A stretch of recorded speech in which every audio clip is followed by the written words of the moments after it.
All right. Hello. Hello. Hello, everyone. If you're tuning in to the live stream, welcome. Yes, this is the second live stream that I'm doing, and I am doing that with Teacher Katie. Hello. Hello, Thanks for Katie. having me. Yeah, I'm excited. Yes, wonderful. Yes. So, if you are tuning in live, make sure to say hello. All right. And if you do have any questions for us, make sure to post that in the chat and we'll try to get that in.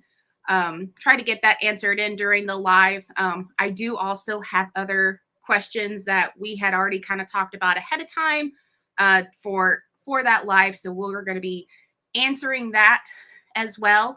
And in case any of you are not aware, not only am I doing this live on YouTube, but I'm also recording our lives to put on a podcast.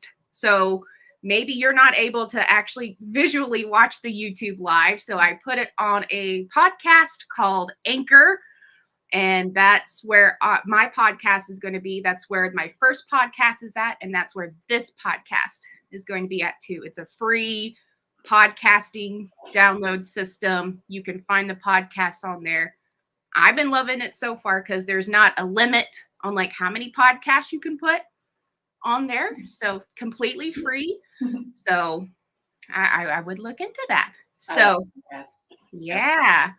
So yeah, wonderful. So Katie, to get started, since there's not really a whole lot of people coming in yet, we might give it just a few more minutes before we officially get started. But if you want, we could go ahead and you can tell us just a little bit about yourself so that way we can understand what the conversation of our live is going to be today.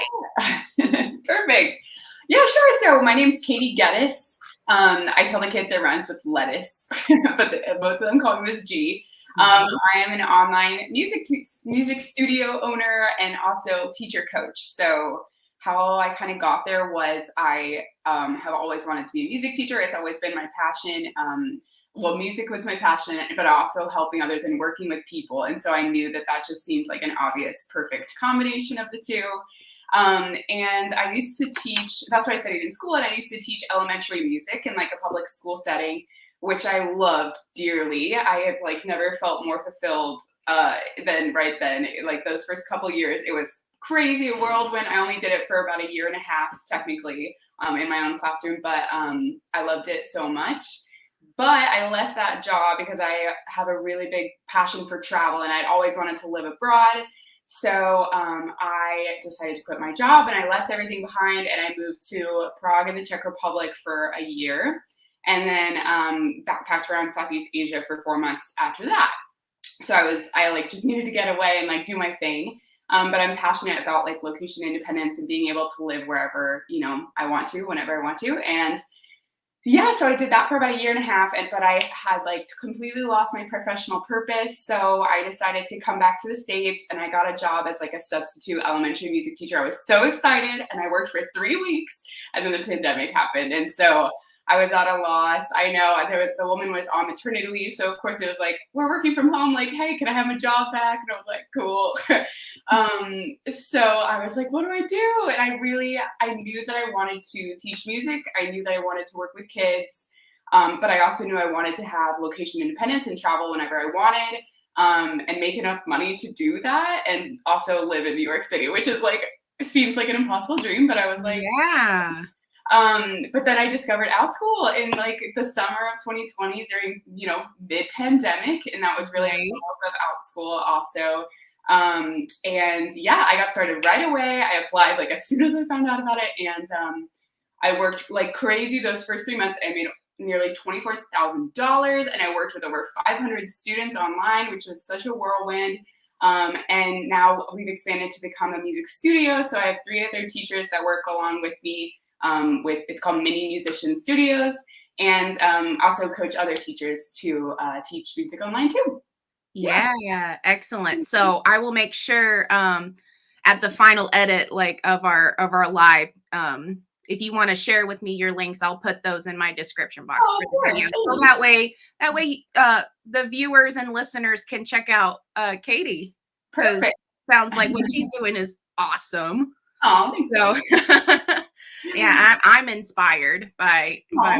what you do online, just because, like, I feel like for music and Montessori are similar in that a lot of these lessons are done like in person. Like it's mostly like it's ideal if these lessons are done in person rather than Yeah. online. And here we are, um, primarily our start on Outschool for saying, hey, why don't I try to teach music lessons online or Montessori lessons online?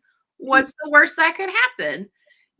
So for us to take that leap to try to make it work, I'm sure there's a lot of people out there that are just like, how is this even possible?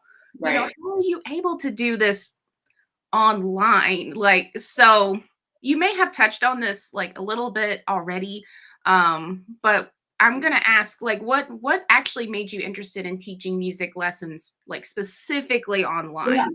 Yeah, for sure. So, yes, so there's definitely the aspect of like the location independence that I've mentioned.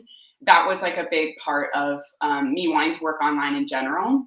But yeah, it's funny that you like say that with impossible lessons because I taught online with VIP Kid beforehand for a year and a Mhm. half, and that's how I was able to afford living abroad for so long. But I got so frustrated doing that because I love teaching and I love working with kids, and that allowed, the location independence.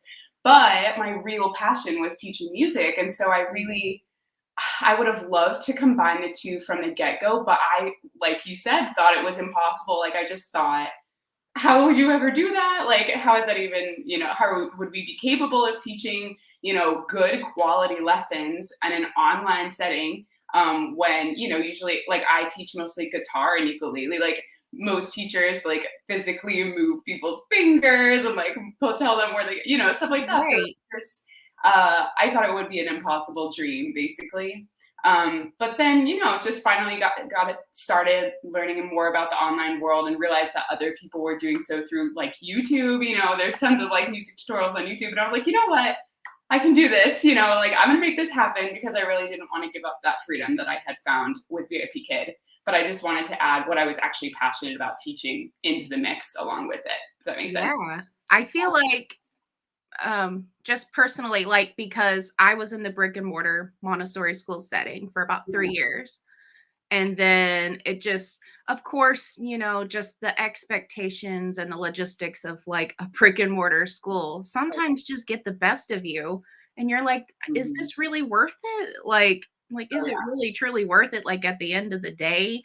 And so even as I left that school, like I was like you, I did VIP Kid for a little bit. And I was like, yeah, I still get to teach to some extent, Right.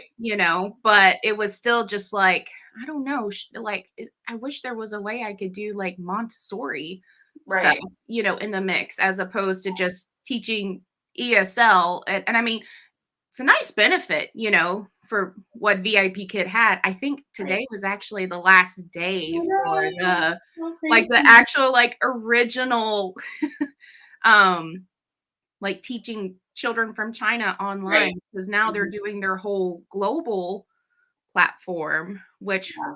we'll see how that goes. I know, it's very Yeah. up in the air, kinda scary. So yeah, so so I think, it was nice to do that, but it was like I still want more. Yeah. And so it was actually in the summer of 2020, just like you, that I had thought, because I had given myself a year after leaving brick and mortar Montessori teaching Yeah. to like not think about it for a little bit and then just kind of revisit the idea, like, should I continue pursuing like to teach Montessori lessons, or should I like, just kind of forget it and do something else, Right. so it was I when I know. had started hearing from Outschool via VIP Kid Right. that I was like, huh, okay, get to teach my own lessons. So Right. and we're still in the middle of a hot mess of a pandemic. Right. So Yeah. No, I think that is what is so incredible about Outschool was just the fact that teachers were given opportunity to not only teach, which is what they're passionate about, and like teach what they love to teach, but then also have like the balanced lifestyle. Like you said, like the brick and mortar like is such a demanding thing sometimes, and it can be too much for the type of lifestyle you might want. And so that's what was so hard for me when I moved, was like having to give up that passion and knowing that I loved it, but that I needed to also prioritize like myself and what was important to me lifestyle wise. Like that was really hard for me. So that's what I think is so amazing about Outschool is like you can have it all. Like you can combine right. it. Like it's possible. Yeah. So, That's the lovely benefit of Outschool yeah.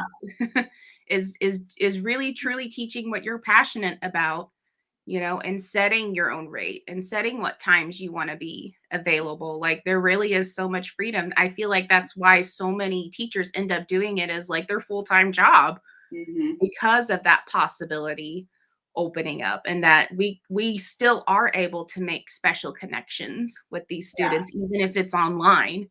So definitely. that's what makes it really, really special. So speaking of teaching lessons online, I'm Yeah. sure the big question on teaching lessons that may seem impossible online, how are you able to teach music lessons online Yeah, successfully? for sure. So I feel like this is like a very long answer, so I'll just kind of go bit by bit.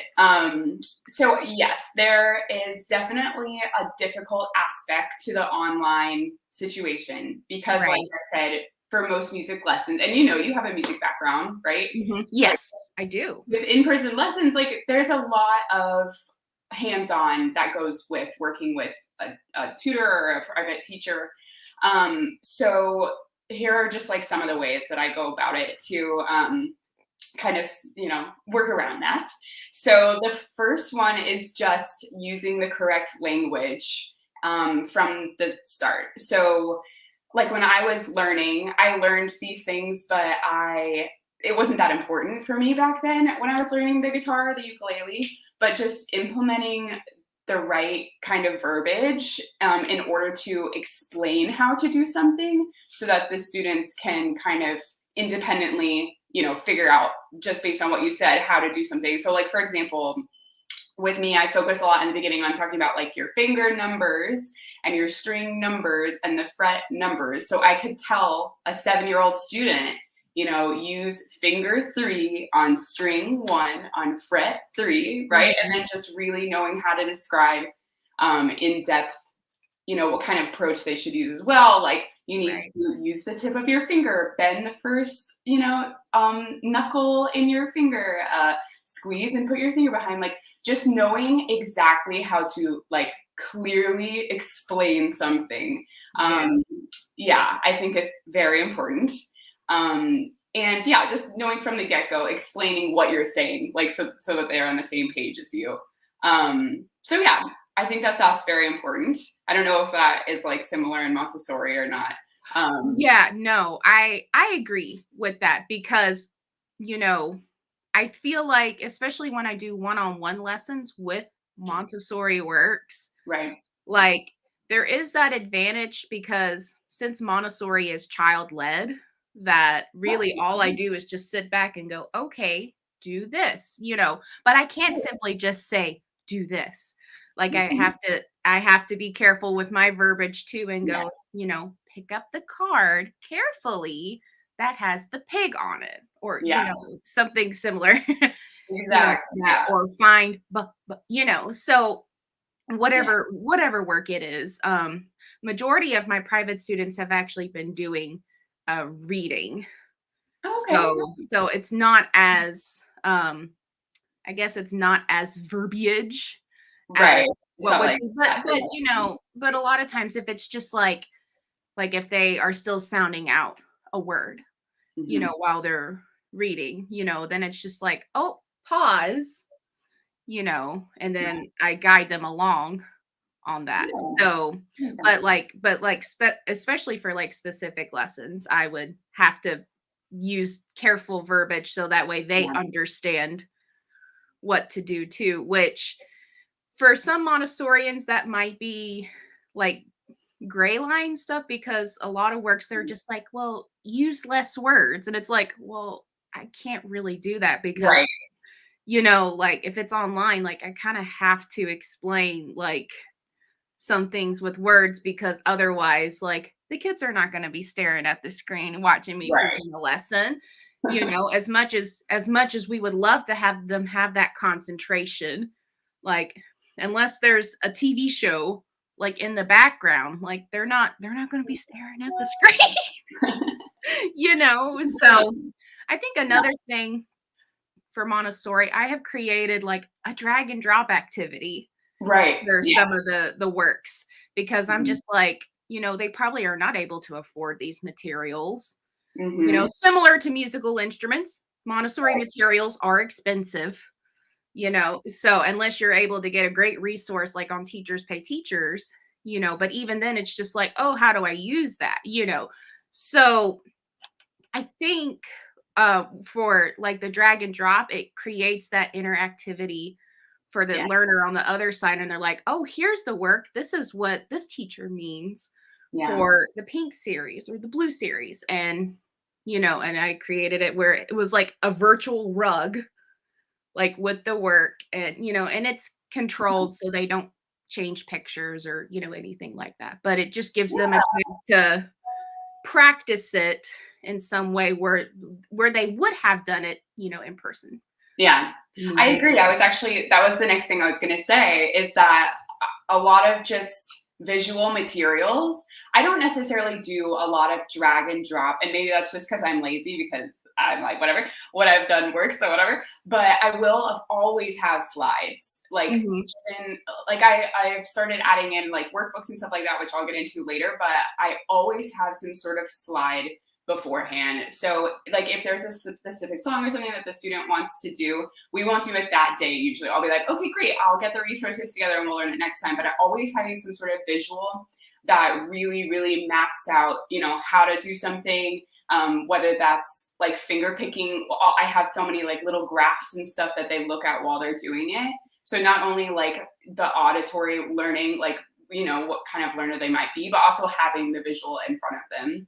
I think it's really helpful and really important, especially because I actually send those to the kids after class. So then when they're practicing throughout the week, it's familiar and they can like have that repetition, which is like so important. And it's also easier than in person because it's like I can just share a digital file, and so you don't necessarily have to like print everything out. Like I can just like send it on over to you in a matter of seconds. So I think that that's really great. And also I was going to say in regards to like the drag and drop, one thing that's really nice about music, I think, is that it's pretty engaging because even in like group classes and stuff, like everybody has an instrument, like they're always touching something. So they're going to remain engaged at all times. Like it's easier, I think, than like Montessori or just like one-on-one tutoring, stuff like that, because like I don't really have to give them a ton of hands-on stuff or like, I don't know, things for them to drag and drop or be engaged with virtually just because they already are holding the thing that they're exactly engaged with. So that's really helpful. I think it keeps the kids excited and like not as restless, I think, as they Oh yeah, definitely. And definitely because for instruments, I'm sure you say this in your classes, but for them to just be really careful with the instruments too, because I'm sure, for one, not cheap. Right. And for two, like if they do break it, then they're not able to keep taking lessons with you anymore until they can. That's true. That's one thing I do. I ask them to tune beforehand. I send them like a video of me explaining how to tune. And then before the first lesson, I'm like, please have like a parent do this with you because like you can hurt yourself or you can hurt the instrument. And so that kind of thing I do, recommend having some sort of parent interaction, like help. For the most part. So. Well, I feel like the instrument might be better because like the specific level that I teach for Montessori is actually like 3 to 6 year olds. Wow. So guess what else transitions so well from in-person teaching and online teaching? What? Scissors. And young children going, oh, I want to cut my hair. And you're like, wait, no. That's do funny. that. I Mm-mm. can count on 3 is so more young. than 2 hands, Yeah. both in person and online. You may not believe that, like, it happens online. No, it does. It Oh happens my goodness. just That's as so much funny. online as it does in person. A young child with scissors saying, "I'm gonna Right. cut my hair." Yeah. Like, oh my gosh. And then it's just like, thank goodness the classes are small on Outschool Right. because the Yeah. teachers that have so many students, I'm like, how are you able to keep Yeah. up? I'm pretty sure like there might be one kid off the corner like cutting their hair or eating glue or something, and you're just like, Oh. because because I've been able to catch several instances where I'm like, stop, Oh my goodness. stop, scissors are for paper, put the scissors down. Right. That's funny. Like, yeah, I can't even Um, so really glad that you mentioned the supervision thing, yeah. especially for Yeah. delicate For really kids. young kids, yeah, for sure. I will say for kids like 4, 5, 6, I would usually have a parent sitting next to them. Mhm. But yeah, I mean, even as old as like 7 and up, I have them do everything on their own, which is, I think, impressive on their part. So, Yeah, yeah. definitely. But then, of Absolutely. course, yeah, sorry, what were you gonna say? No, go ahead. No, I was gonna say the next thing that I feel like is important is just modeling in general, but I feel like that's with most subjects. But as far as music goes, modeling and also having the right technology, I guess, to model. So, Mhm. you know, I only have my one camera, but you could also have a separate like dock camera. Like I have like this I use for my GarageBand classes, which I'll take like a cell phone and I'll call the cell phone into the Zoom call, like I'll email them in or whatever. And so I'll have 2 different screens where, this can show my iPad below and like what I'm doing here. But if Yeah. you wanted, you could also set that up for guitar or piano or something like that, where it has a closer up video screen of whatever you're trying to model for the student. So Yeah. usually I'm a That's little lazy awesome. and I just like take the guitar and I'm like, look at my finger, and I just hold it up to the screen. But just yeah, being able to make a very clear model visually, even with the technology. Some like I think in that way impairment, like they can't always see everything you're doing. So just having a good visual of you showing them step by step what you're teaching them as well. Yeah, definitely. And Absolutely. yeah, Yes.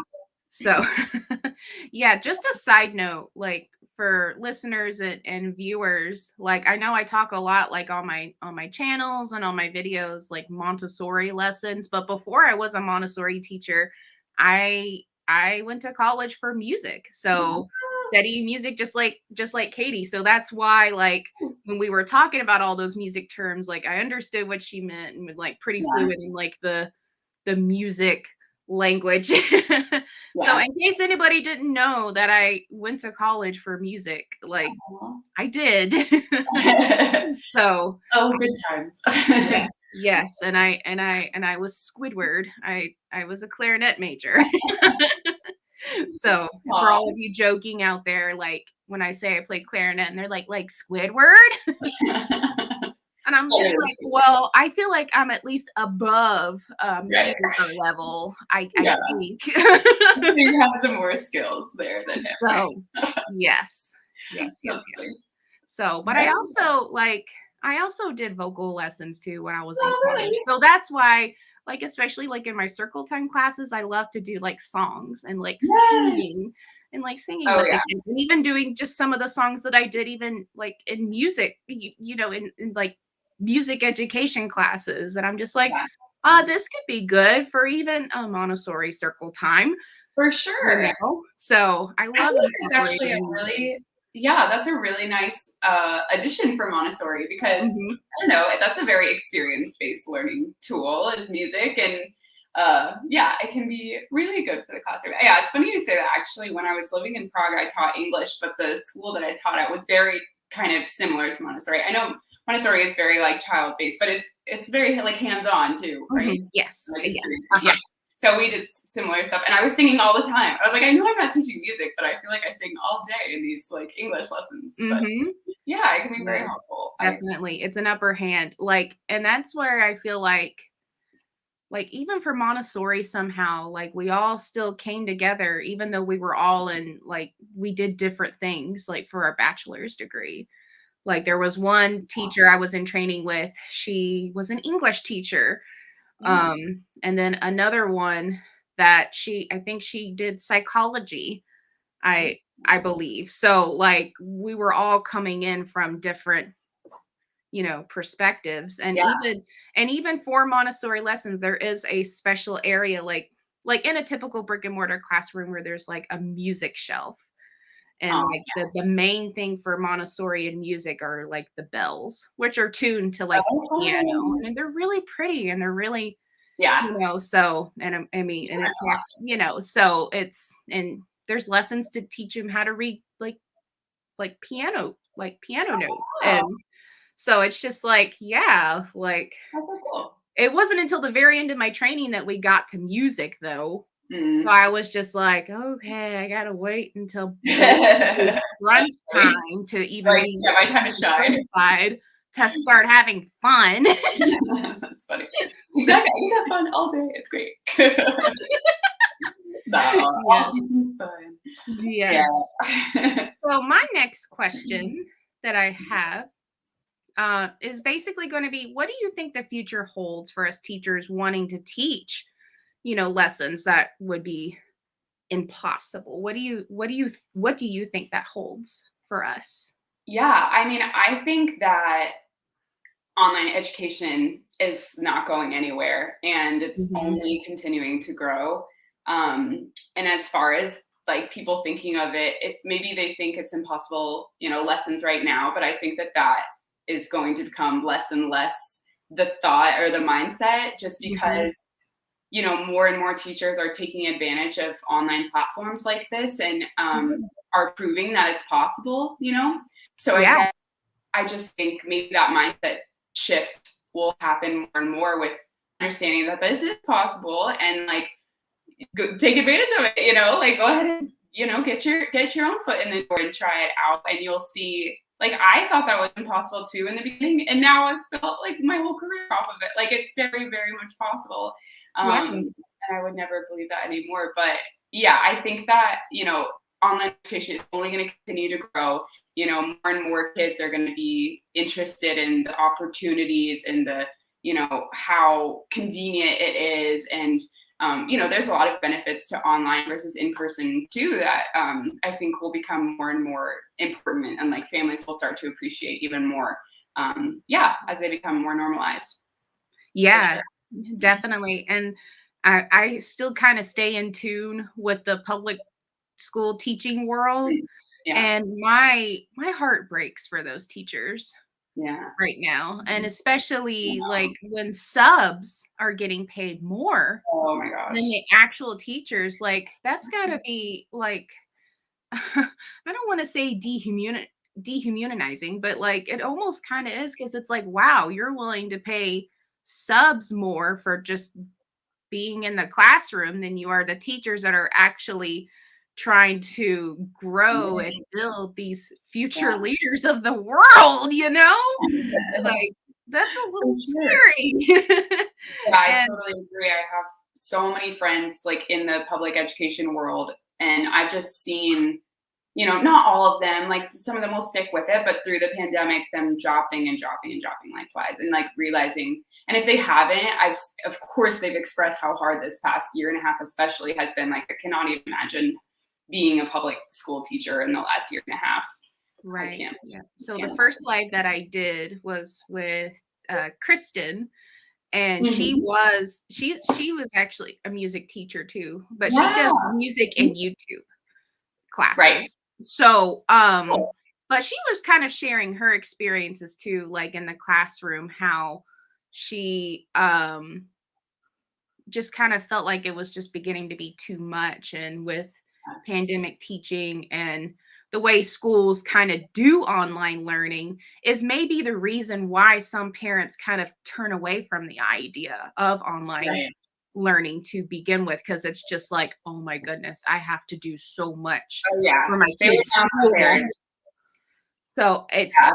and I mean, I can understand that because there's already a lot of expectations and standards and changing Right. standards and everything just changing even day by day for public school teachers. Like, yeah, I can imagine how online teaching can be pretty chaotic Right. for them and be like, oh, I would never want to do that again. If it's just as chaotic in person, then it's probably, worse online.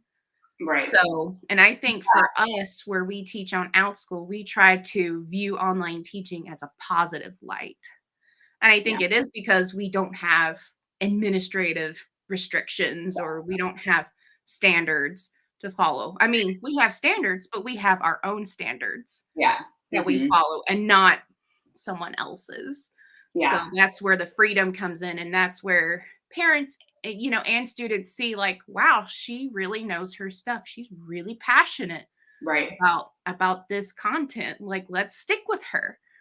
Yeah. So, I can totally relate to like what Kristen was saying too, because when the pandemic started, I was that substitute teacher, but it was like a long-term sub job. So they were like, "Hi, do the online thing for us for a while," and yeah, it was chaos. Absolutely no one knew what was going on. There was no help provided really from admin or from the county because they didn't know how to do online education. Nobody did. So, but I think through the pandemic, people are realizing how possible it really is. Like now, of course, they would have more resources and more support because they've had a year and a half of experience with online learning. But because of that, yeah, I feel like that's normalized online education so much more too. So I feel like on these online platforms are only going to continue to grow because those kids are used to it now, and yeah, I mean, so are their teachers and their parents and stuff. So I mean, it was a really hard time, but I also think it was a plus for the Outschool world. People were like, "Oh, online education is possible." right. But yeah, I feel for those teachers, it was not easy. Yeah, definitely. And I think, yeah, I know I had said it before, but I think parents might think it's just impossible just because of their views of online teaching Right. in general. And we're just trying to change that stigma because, I mean, one thing, us Outschool teachers, we should adapt to change. Like whatever happens, we should ride the wave of whatever the changes are, even if it does mean leaving a classroom and teaching what you want to teach online. So even if there's that aspect to it, but there's also this idea that the world is changing. Like the fact that there are more and more online teaching platforms Right. resurfacing up. Well, not resurfacing, but surfacing up and being like, oh, hey, I have more opportunities to still teach what I want to teach. So parents are going to start seeing more and more of these opportunities and be Definitely. like, why am I seeing all of this? My child didn't really have a great experience with online learning in her Right. school. Like, why, but I think once parents give like Outschool a chance, to see like, oh, hey, these teachers just do this. And a lot of times, for a lot of our classes, we don't really require like homework. Like, we're Right. not required to give them a grade. And if we do require them to do something, we're not telling them to do it hours upon hours upon hours Yeah. or find a weird way to like submit the work, like especially for my classes. Right. I do not require them to Yeah. do anything.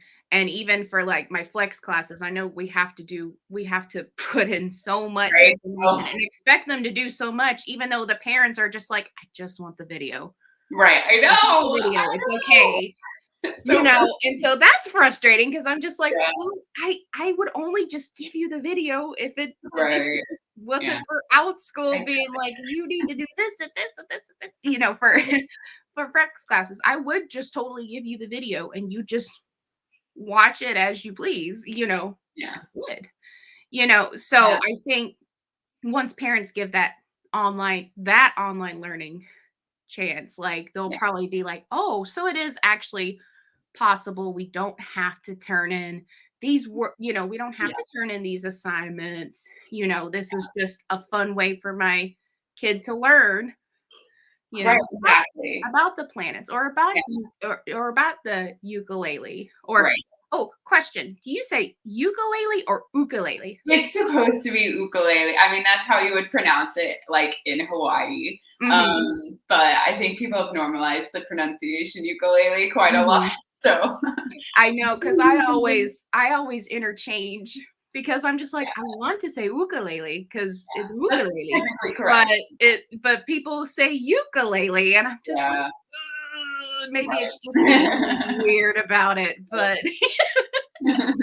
Yeah, so but also, yeah, on your note with, like, the homework and whatnot, that's what is so nice about music too. I mean, this goes for any type of music too. Well, not actually, not necessarily in the classroom, but yeah, I mean, I get to like, that's what I love about the kids that are learning from me is, like, this is just an extra thing, you know? Like, you learn guitar and ukulele just because you want to, and, like, right, Russian just because you want to, and that's really common actually for most Outschool classes. Like, of course, there are some people who are, like, supplementing their homeschooling education, but a right. lot of these are, like, just for fun. It's, like, extra learning, and so the kids are excited to be there, which is just so nice. Like, in the classroom setting at like, a school setting, I taught every kid in the whole school. So it was like I had like 700 kids each week, but there were so many of them that didn't want to be there, which is Right. always a little sad and frustrating. But everyone that's signing up for my classes on Outschool usually wants to be there and they're excited to be there and like motivated and pumped, to get started, which is really nice. Yeah.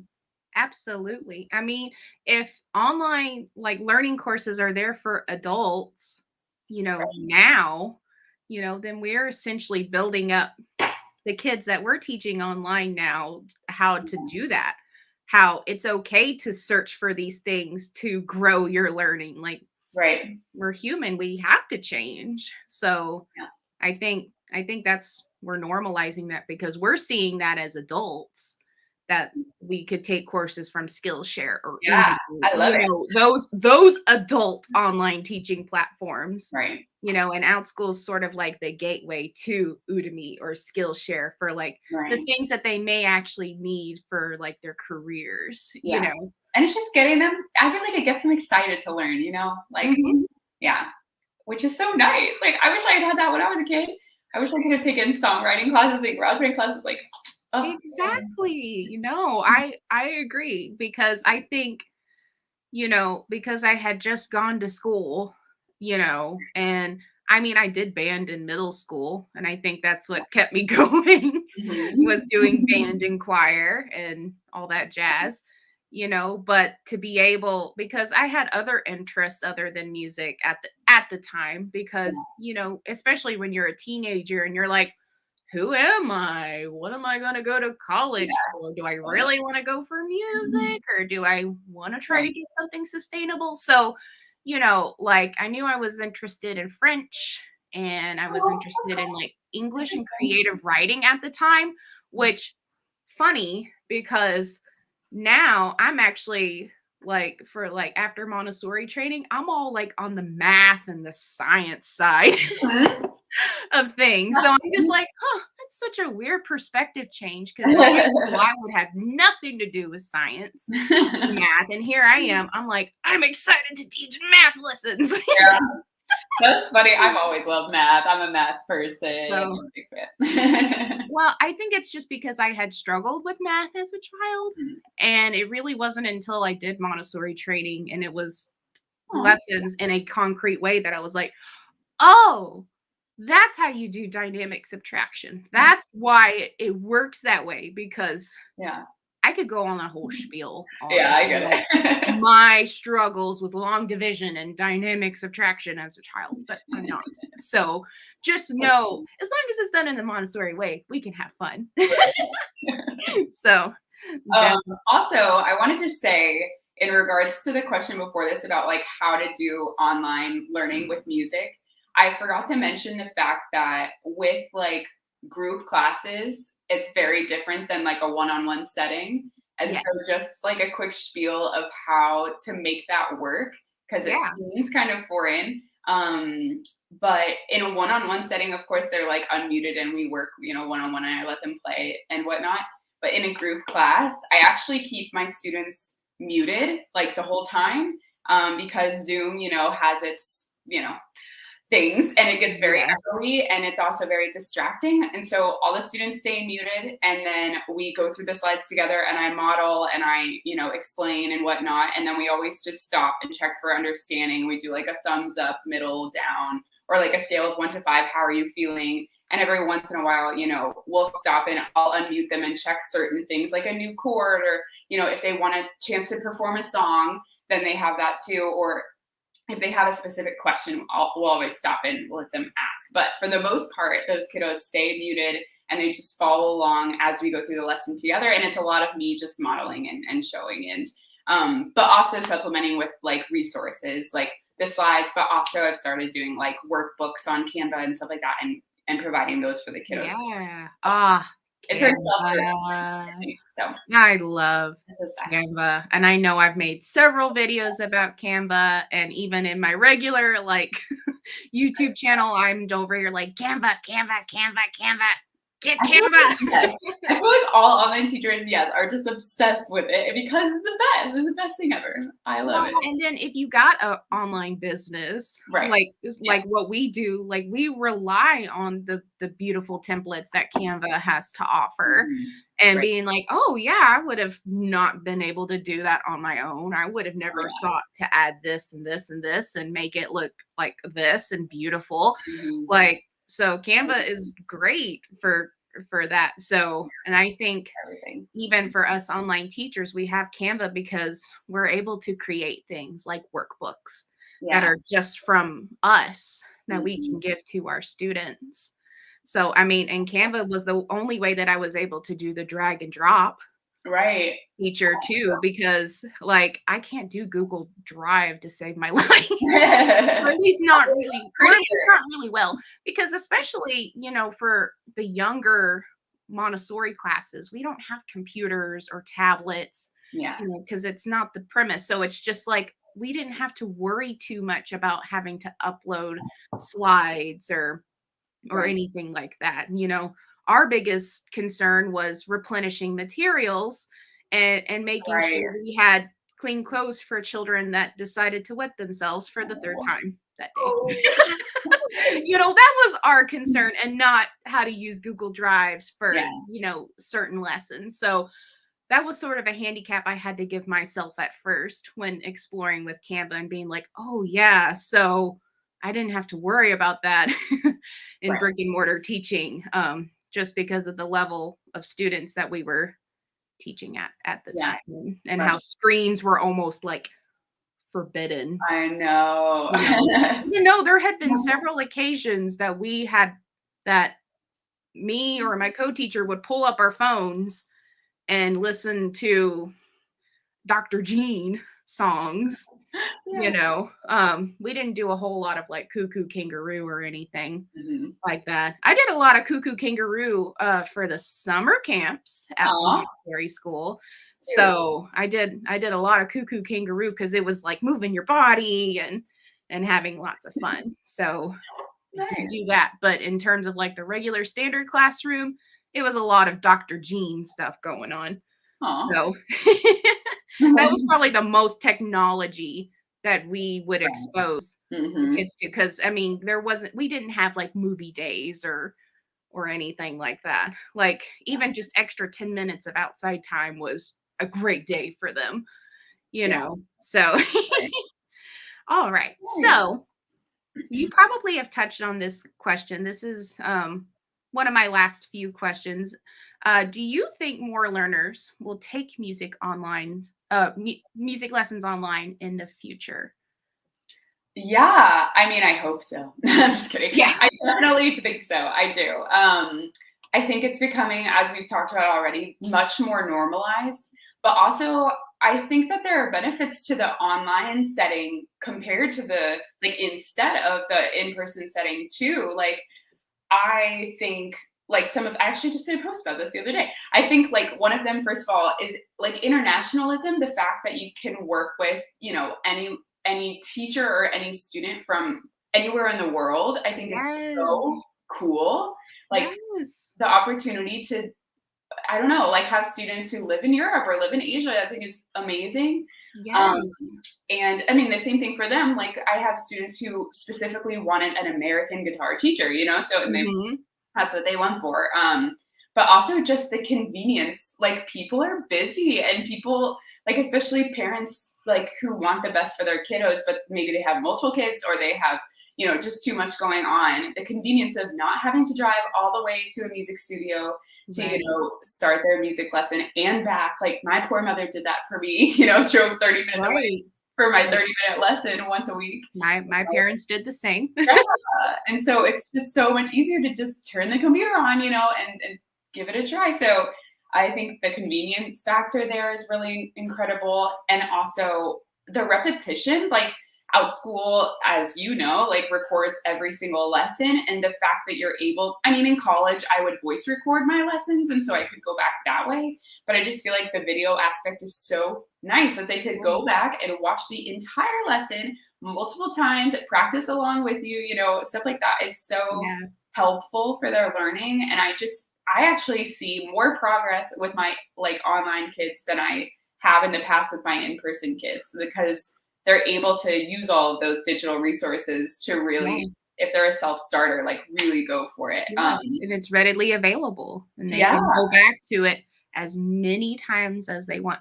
I feel like exactly. if I had that in college, like if I was able to video record or audio record my Right. private clarinet lessons, or Yeah. even be able to actually, I mean, I think we were able to record, at least audio record our Yeah. I classes, think so. but at the time, like even then, like, because I was in college around the early 2010s. Yeah. So, like you could take online classes and you could do audio recording, but it was still just like, ugh, in person is so much better. Like Right. I was on Mhm. that train for the longest time, Yeah. until now, so Yeah. it's Right. No, I think so too. It's so helpful. And they felt like the resources go with you anywhere that like they're on the internet, so you could just pull it up on your phone or on your computer, like whatever you need. And also like the fact that you can sign up for a group lesson, like if you can't afford a one-on-one rate, like it's expensive to take private music lessons for Mhm. sure. And so Yeah, to be able to have a group setting where maybe you don't get as much, hands-on as an intimate setting, you can still learn the material with an experienced teacher and, you're able to ask the questions and you can afford it at a lower rate, which right. I think is so incredible. Like my poor parents, I could not even imagine how much money they spent on my like music lessons throughout my whole life. Yeah. It must So have been such a huge number. So, so I'm actually originally from Nashville. oh, cool. Mhm. I love Nashville. So there was one year that actually I did this for 3 years. I did instruction with a clarinet professor at Vanderbilt. And one of those years I had to get a scholarship Oh, for oh, it because it was so expensive. And I mean, yeah, at so Vanderbilt nonetheless, like I mean, I know Vanderbilt's probably more like glimmery eyes on like the medical and well, the they have basic. such a good music program. I know. I feel like people School. kind of downgrade it. I'm like, wait a minute, no, like I Vanderbilt's music program's pretty Good. good. It's a good So so I didn't go to Vanderbilt for music, but I did right. have lessons there in high school. So, Wow, that's awesome.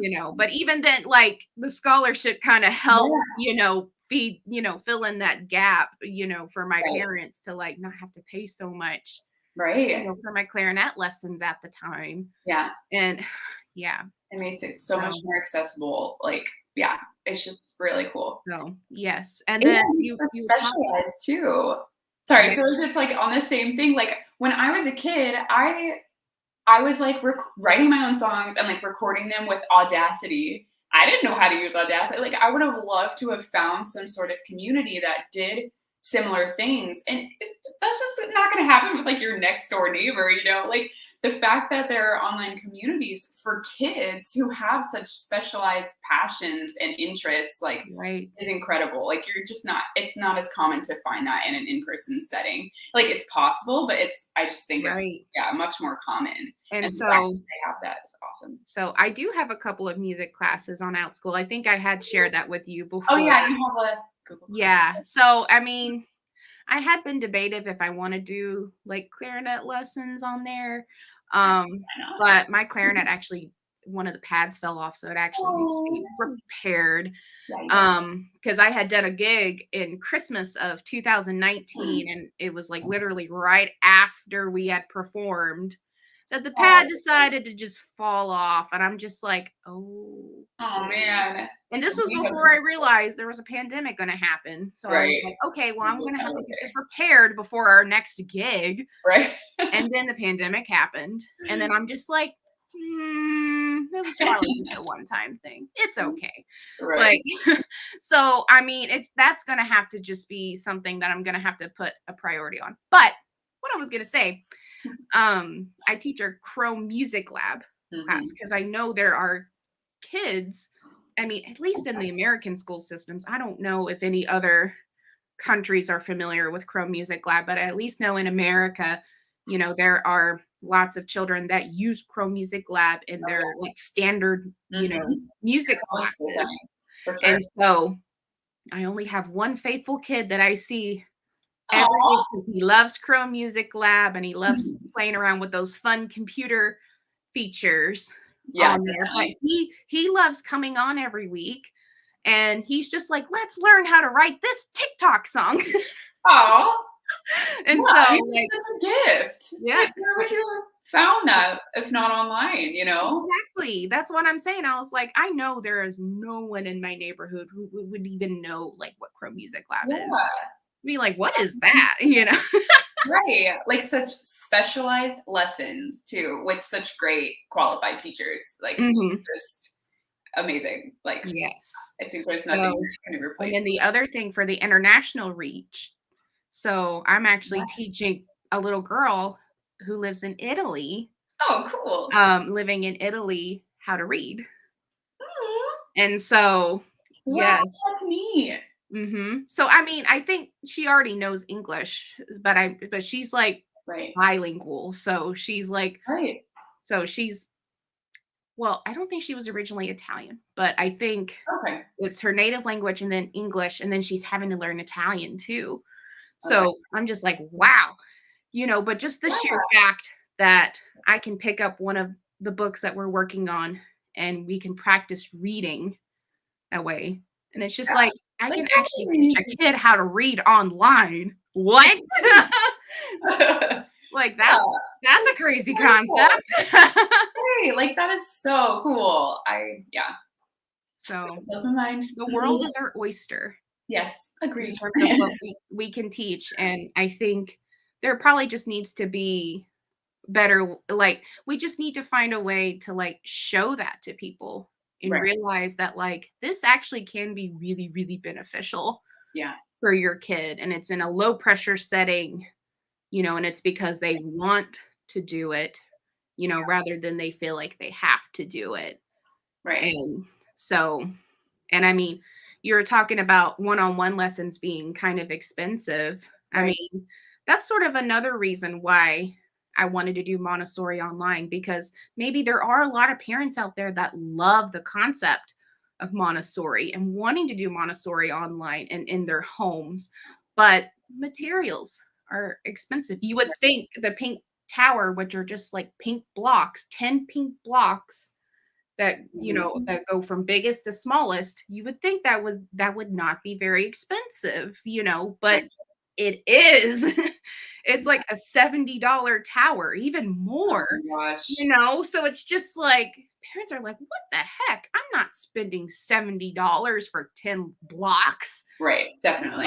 So I also want to make Montessori accessible to Right. families that may not be able to have a beautiful Montessori environment Yeah. for their Exactly. child, and at least give them like online materials to kind of give them the opportunity to manipulate those materials in that respect. Right. And thankfully I'm not the only Montessori teacher online, which is sort of Right. comforting for me, because I know there are other Montessori teachers out there that are being like, you can't do this online. This is ridiculous. Right. And I'm just like, well, I'm seeing other Montessori teachers do it with me. So I feel like I'm not alone in this and that it can be done. Yeah, I mean, obviously, you're doing it. So yeah, I love that. I think, well, yeah, just showing other teachers that it's possible, like you can do this. And the only difference between you and the teachers that are already doing it is just the fact that they decided and they did it, and they, like, you can figure it out too, you know? Right. Yeah. Definitely. Yes. Yeah. So that's all the questions that I have. Perfect. For the sake of the live, there hasn't really been anyone coming in asking any questions, but that's okay. No, that's okay. Yeah, it's all right. It's all right. It's all right. And then if there are listeners on the podcast, obviously they're going to be listening in and tuning in, and who knows, we might get questions later. Yeah, send them our way. Who knows, might have to come back on again just to answer those questions. Yeah. Yes. So for everyone tuning in, whether live or on the replay or listening in on the podcast, thank you so much for tuning in and hearing us talk about music and Montessori lessons online and how we are able to do it. Yeah. If you do have questions for us, we do have we both have Instagrams. Mine's Teaching Online with Kelsey, and then Katie. Yeah, my Katie Geddes _ and Geddes is spelled like Gettysburg. Yes. Which for both the podcast and the YouTube, I'm going to put both of those down below in the description box, so that way all of you tuning in can give us a follow. Yeah. All right. Because I'm always going to say, you know, your follows and your subscribes and your likes are more important than you realize for us, because that just shows that you really do fully support us and what we're doing in this journey. So make sure to follow Katie and all. Oh, I was also going to ask before we go. So not only do you teach Outschool lessons, but you have a studio too? Yeah. So yeah, music studio. Yeah, so on Outschool, for those that don't know, you can teach independently as just like an independent teacher, but then you can also teach with what's called an organization, which is just, you know, a business that's like a legal entity, and they're able to hire on other teachers as well and pay them at, you know, whatever rate they decide to pay them at.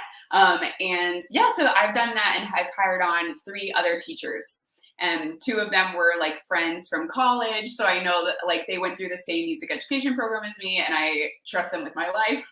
And then one of them I just found online, who the 3 of us are all on Eastern time, and he's on Pacific time. So it was like trying to cater to another time zone and audience, basically. But he's also guitar and ukulele. And yeah, it's been an interesting journey of making the transition to being like a solo teacher to being, you know, the head of an org. But it's been really exciting, and we're able to, you know, reach more kids this way, and I'm able to teach, you know, the number of hours that I want to teach, which is really, really nice. Yeah, it's been really cool. So if people are interested in joining the organization, where can they find that? Yeah, it's called Mini Musician Studios. So we have that name on, you know, pretty much everything on Instagram, minimusicianstudios.com. We have a YouTube too, Facebook. Yeah, everywhere we've got that name. So you can find us. Yeah. Awesome. Well, thank you so much, Katie, for coming on of course, to the live, and thanks for those tuning in some way or form. All right, and then I'm hoping to keep going with these lives, because I enjoy meeting with other teachers and just talking about teacher related things. So listening in, if you're a teacher and you want to come join in on the lives, like, please let me know on Instagram or let me know on YouTube, because I want you on the show. I want to keep going. I don't want to just do these 2 episodes and that's it. So all right. Yeah. Thanks for listening in. Yeah. Thank you, Kelsey. Bye.